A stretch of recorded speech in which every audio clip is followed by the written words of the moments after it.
It's so good to have you, Michael. Give us an update on how your hospitals in the New York area are faring right now with this influx of critical patients. Thank you. Right now, we're doing relatively well. We're managing. We're in control. We have seen a dramatic increase, however, in the last week. In our system alone, for example, we've gone from a week ago 100 COVID cases in the hospital to today over 1,200 in the hospital. These are COVID patient confirmed. And we have about 1,000 other patients, more than 1,000 other patients in the hospital waiting for the results of tests. Yeah, so the hospitals are busy. But what's very important for people to understand is that we're in control of the situation. It is somewhat stressful at the front lines, obviously, which you would expect in a situation like this. But we're managing well. How do you protect your healthcare workers? I mean, we read so many devastating articles from Italy and now starting in this country about the risks ahead for the nurses and for the doctors and for the hospital administrators. What can you do? Do you have what you need? Well, for right now, we have what we need. And some of the production manufacturing entities, including those in China, have begun to reopen and produce. And so for the foreseeable future, we're in pretty good shape with regard to the supplies, both gowns, masks, etc.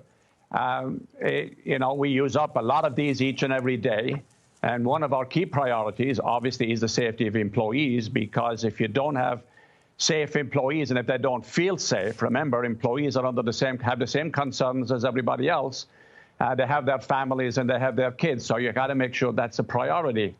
For right now, we're in good shape with regard to supplies, but we're continuing to source all over the world to increase our inventory. Because, as everybody knows, the supply chain got dramatically interrupted over the last number of months. But right now, we're OK. And we continue to build up the inventory. Sir, what are you hearing about the various tests that are going on right now? There are a lot of people who have hope for different antivirals, but we've not heard a thing.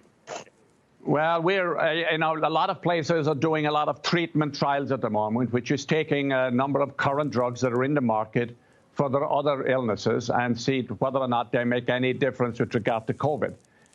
We are at our organization at Northwell. We are testing a number of drugs right now in partnership with Regeneron and with Gilead. Those trials started a week ago. We have quite a number of people enrolled. We don't have definitive results yet.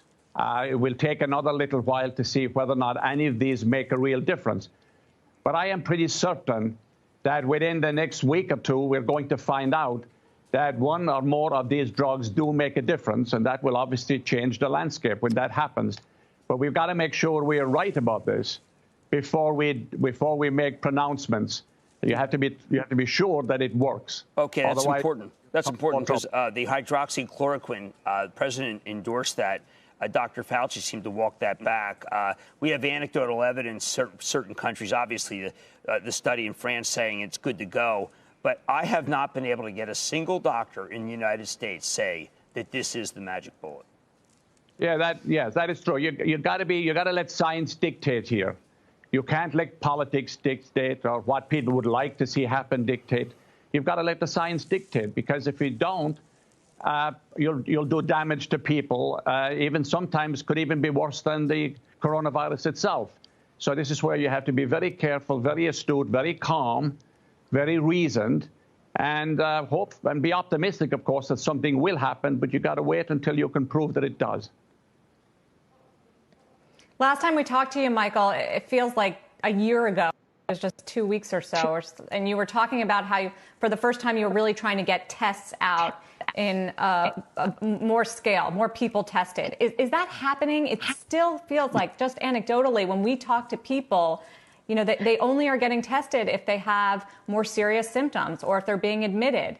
Is that the right approach? And can you do more? I believe that is still the right approach, that you test those that, are sick, and you test those that are in the hospital. So, for example, right now, as I mentioned earlier, we've over 1,000 people taking up beds, and they're all isolated in the hospital. So we have to test those to make sure we know who is positive and who is not. Until we know that, we can't figure out how to deploy staff the right way in the hospital. We are in our lab at the moment doing 1,600 tests a day. So the testing is ramping up, which, of course, is the reason you're seeing a lot more positives. But the worst thing to happen here would be to go out and test everybody. Then you're not going to be deploying your resources in the most efficient way. So I agree at the moment with the way it is being applied. And I think we should stick with that until we decide that it is not appropriate.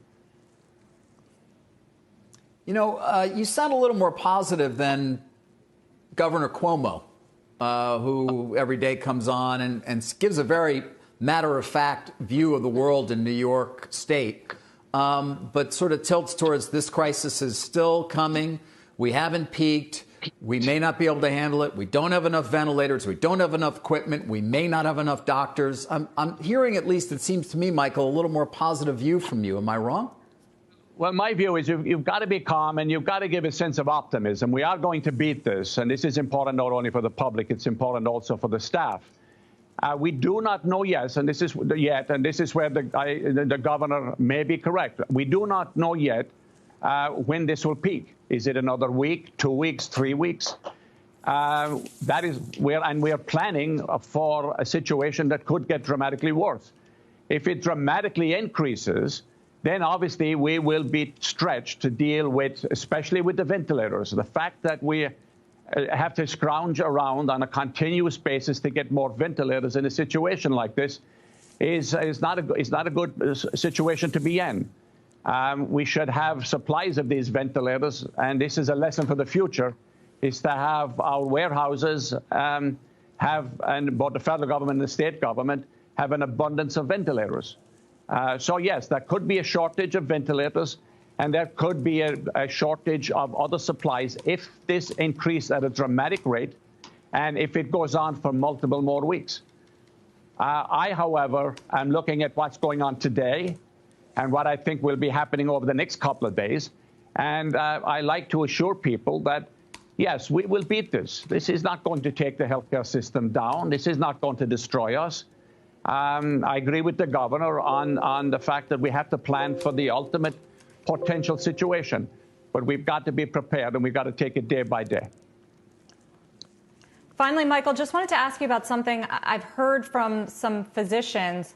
Wanted to see if you're seeing that. And that is a concern that other critical patients, people with heart attacks or strokes that need attention and that need care, are avoiding hospitals because they're worried about the outbreak of COVID-19, worried about infecting the disease, and therefore we could see some sort of scary unintended consequences and side effects here. Is that something that you guys are seeing in your hospitals? Yeah, we've heard people complain, have a concern about this, yes, and it's something to take seriously. We can still, even though we canceled a lot of surgery, we still will do surgery in cases that is necessary for the preservation of the individual or for preventing, a fatality or a dramatic outcome. And that's up to the individual physician. So we continually emphasize to physicians, if a patient is out there that needs this surgery, absolutely needs it, then we have to do it. What's going on? Tell me again. Kind of a surgery is not elective. And I would say to people who are listening that if you're out there thinking in one of those situations, you shouldn't be nervous about coming to the hospital, and work with your physician, work with your surgeon to decide whether or not and determine if the procedure is absolutely necessary. And if it is, then we should do it. We can't, on the one hand, cause a problem by preventing somebody from getting surgery that they need because we're in the midst of this crisis. That would not be a good outcome. So, yes, I'm hearing some of those concerns. We are addressing it.